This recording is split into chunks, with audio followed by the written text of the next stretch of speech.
আসসালামু আলাইকুম। Smart Pharma limited থেকে আমি মোহাম্মদ সোহেল রানা বলছি। আমার দর্শক শ্রোতা ভাইরা এবং দেশবাসী ভাইরা, আজকে একটা পেয়ারার প্রজেক্টে এসেছি। তো পেয়ারা চাষের চাষ পদ্ধতি এবং টোটাল এক্সপিরিয়েন্সটা, কৃষকের যে এক্সপিরিয়েন্স আমি আপনাদের মাঝে শেয়ার করব। তো চলেন আমরা কৃষকের সাথে কথা বলি। আসসালামু আলাইকুম। ওয়ালাইকুম আসসালাম। আপনার নাম? আমার নাম মোহাম্মদ শাহিন আলম। আপনার পরিচয়টা দেন টোটাল। আমার পরিচয় চুয়াডাঙ্গা জেলা জীবননগর থানা আন্দোলবাড়ি ইউনিয়নের নিদুগুন্ডু গ্রামের আমি ফল চাষ। এই টোটাল এই ফল চাষ আপনি কতদিন থেকে করেন? প্রায় 10 বছর। 10 বছর। কি কি ফল চাষ করেন আপনি? এই পেয়ারা, মালটা, পেয়ারা কত বিঘা আছে? পেয়ারা এখন 5 বিঘা আছে। 5 বিঘা। এর আগেও তো পেয়ারা করতেন? হ্যাঁ, এর আগে করতাম। এখন বর্তমান ফল চাষের ভিতরে কি কি আছে? ড্রাগন কত বিঘা আছে? ড্রাগন 1 বিঘা আছে। আচ্ছা, আর কি কমলা আছে না মালটা? না, মালটা আছে। মালটা কতটুকু আছে? মালটা এই 25 কাঠার মতো আছে। আর পেয়ারা আছে 5 বিঘে। তো পেয়ারাতে একটু বেশি, আমি অতীতেও দেখছি অনেক আগে যে পেয়ারা আপনি মানে পর্যায়ক্রমে পেয়ারাটাই বেশি করেন। তা আসলে এর রহস্য এবং টোটাল মিলে আপনি কত বছর পেয়ারা চাষ করেন? এই প্রায় 10 বছর। এই 10 বছরের একটা অভিজ্ঞতা আপনি দর্শক শ্রোতা ভাইদের কাছে একটু শেয়ার করেন, যে মানে কি ভালো মন্দ এটা দেখে আপনি এই পেয়ারাটাই বেশি করেন। পেয়ারা সারা বছর টুকটাক বেচা কিনা থেকে যায়, দাম থাকে কম বেশি, যাই হোক মানে 12 মাসে বিক্রি আছে। মালটা তো আপনার মনে করেন বছরে একবার হয়। আচ্ছা আর ড্রাগনও মনে করেন 6 মাস হয়, 6 মাস হয় না। আচ্ছা। এই আর পেয়ারাটা দিয়ে চলাফেরার জন্য সুবিধা অসুবিধা সব দিক থেকে ভালো, এই জন্য পেয়ারাটাই বেশি করা হয়। এবং এই পেয়ারা একটা ভালো একটা জিনিস আমি দেখি, অতীতে আপনি যে পেয়ারাগুলো করছেন প্লাস এখন যে পেয়ারাগুলো করছেন, তো পেয়ারা টোটাল যে চাষ পদ্ধতি আপনার তো কম বেশি মানে অনেক একটা অভিজ্ঞতা হয়েছে। তা সবচেয়ে বড় একটা সম্মুখীন আপনার কি হতে হয় এই পেয়ারা করে, যে কোন জিনিসটার জন্য আপনার প্রজেক্টে দেখা যাচ্ছে আমার একটা লসের সম্মুখীন হতে হয়, বা আপনার জীবনে একটা পেয়ারা পাইতে হয়েছে যে এই জিনিসটার জন্য আমি পেয়ারা পাইছি, একটু অভিজ্ঞতায় বলেন। সবকিছু যে কোনো যে জিনিস, ছত্রাকনাশক ওষুধ হোক আর আপনার কীটনাশক হোক আর সার হোক, সময় মতো ব্যবহার না করলে মনে করেন যে আছে পেয়ারা শুধু করে দিলে হবে না, টাইম মতন ডোকা কাটতে হবে। আচ্ছা। দেখা যায় 10 দিন 15 দিন পর ডোকা কাটে, কেউ মাসে একবার ডোকা কাটে, 6 মাস পর একবার ডোকা কাটে, ওইভাবে কাটলে হয় না। আমরা ডোকাই ছোট থাকতে আমরা কেটে দিই। আচ্ছা। অনেক আছে কাটার দিয়ে মোটা মোটা ডাল কাটে, কিন্তু আমরা এই ছোট অবস্থাতে কাটেন? ছোট অবস্থায় ডোকা কাটলে দেখা যায় এবং এখান থেকে কুশি বেরোবে, এখান থেকে আবার ফুল হবে। আচ্ছা, আপনি ছত্রাকনাশক, কীটনাশক এবং মাকড়নাশক এর যে একটা বিষয়টা, এবং আপনি মানে এটাকে কিভাবে মানে মেনটেন করে, আপনি কীটনাশকটা কিভাবে দেন, কোন কোন ধরনের কীটনাশক দেন আর কি ধরনের ছত্রাক দেন? ছত্রাকনাশক মনে করেন যে রিডুমিল দিই, ধূমকেতু দিই, তারপরে আছে আর অ্যামিস্টার টপ দিই।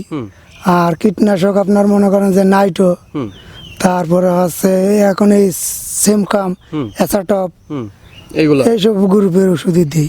আর মাকড়নাশক ডাইমেশন, তারপরে আছে অবিরন, এগুলা ভার্টিম্যাক, একবার এক একটা দেওয়া হয়। এক গ্রুপের ওষুধ 1 থেকে 2 বারের বেশি দেওয়া যায় না, 2 বার দিয়ে 3 বার দিলে পরবর্তীতে ওষুধ আর কাজ হয় না।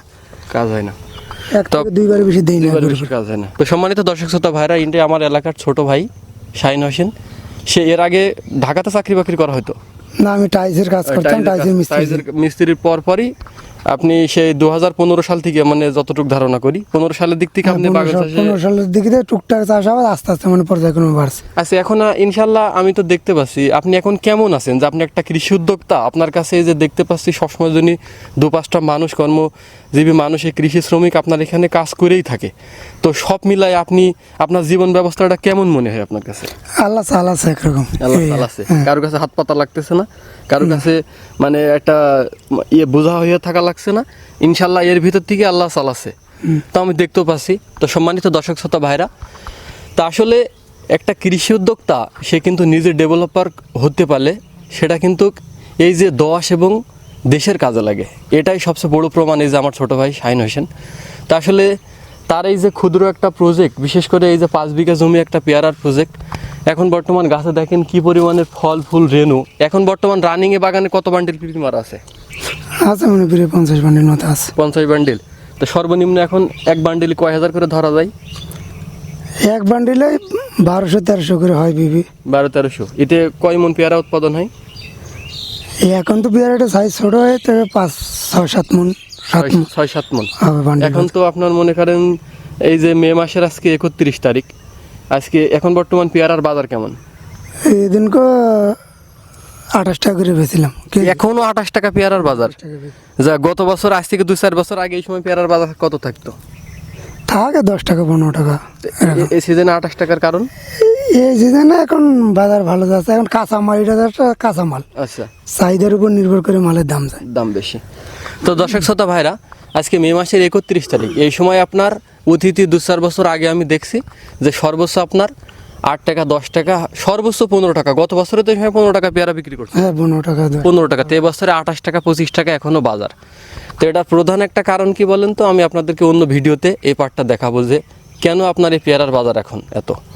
তো দর্শক শ্রোতা ভাইরা এবং আমার দেশবাসী ভাইরা, তো এই যে ক্ষুদ্র একটা প্রজেক্ট, একটা অভিজ্ঞতা আমি আপনাদের মাঝে তুলে ধরলাম। তো ভিডিওটা যদি ভালো লাগে অবশ্যই আপনারা লাইক শেয়ার করবেন এবং অন্য দর্শক শ্রোতা ভাই এবং আমার কৃষক বন্ধুদের দেখার সুযোগ করে দিবেন। আসসালামু আলাইকুম, আল্লাহ হাফেজ।